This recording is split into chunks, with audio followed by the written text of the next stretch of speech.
Put your pants on.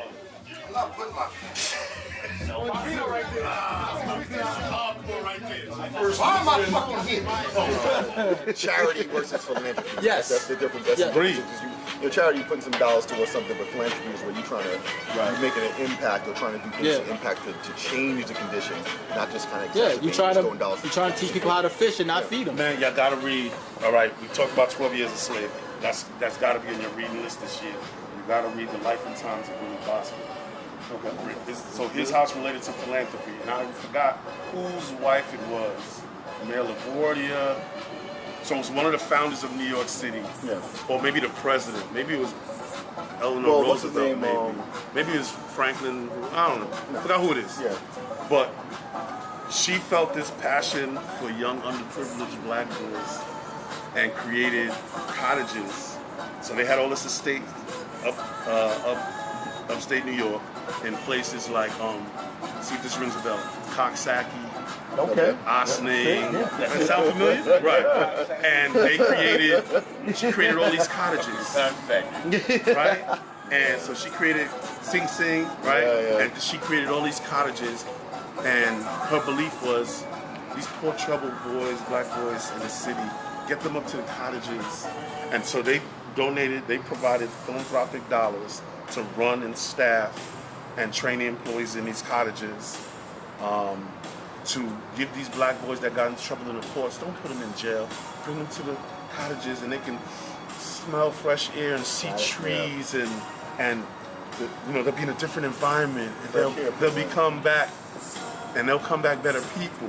And it became the Fresh Air Fund and group homes and Children's Village, and there's now a city agency called OCFS, right, that has, and Tryon, that has those facilities, and that's where it came from. And then, so that book, right, first of all, the book is crazy because it shows how, we started talking about it earlier, right, slaves picked up the behavior of their slave masters.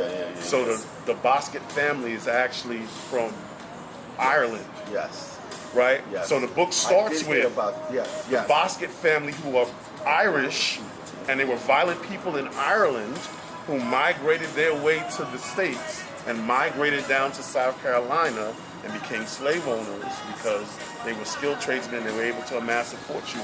They amassed a lot of slaves, and I can't remember the name of the town, but the town they were from was the town that led the charge to start the Civil War, because they wanted to fight for slaves, because slaves were niggers and they needed to remain slaves. And how dare the North and any of you other counties think that black people are equal? And so even when they lost the Civil War, their response was something similar to what we talked about. They were like, okay, y'all are free. Click, click. Go ahead over there and get your freedom papers. I'm gonna go, Bob, go ahead over there and get your freedom papers. And they just sat in the town, and you had to walk over to the court building or whatever, go get your freedom papers.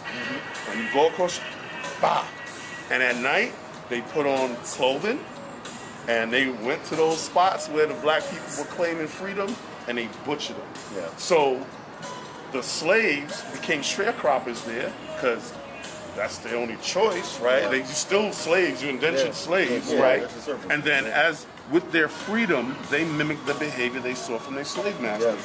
So every payday, they would go and get corn whiskey, and they would get out their guns, and we sit here joking and singing and playing cards, and any argument, we ended it the same way the slave masters did when they came out of the saloons. Like, what?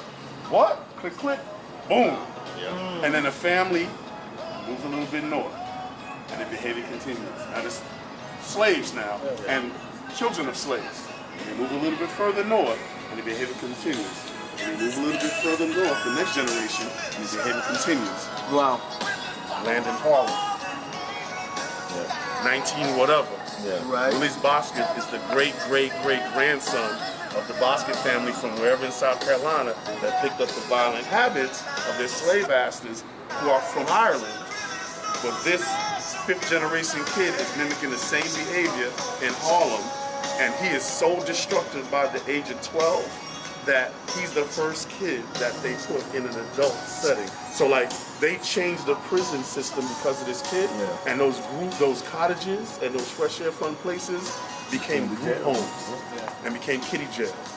And you gotta read that book. 12 Years a Slave you have to read, and The Life and Times of Willie Boston you I have seen to a read. video that touched on that with South Africans and how the Zulus and the Zulus are not the only tribe, but tribal warfare there wasn't as bloody and as violent. And it wasn't until they started fighting the Europeans, and the Europeans, their warfare was no hold barred. And they had to mimic that.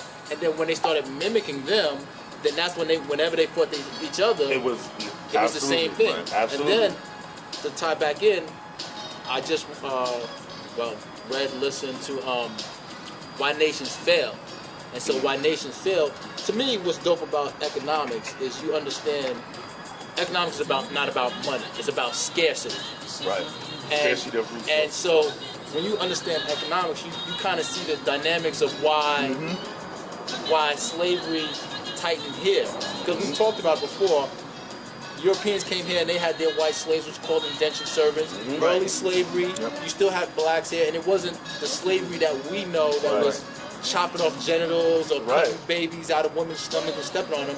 It was a servitude, and it was actually an opportunity to get out. It was like medieval times. Yeah.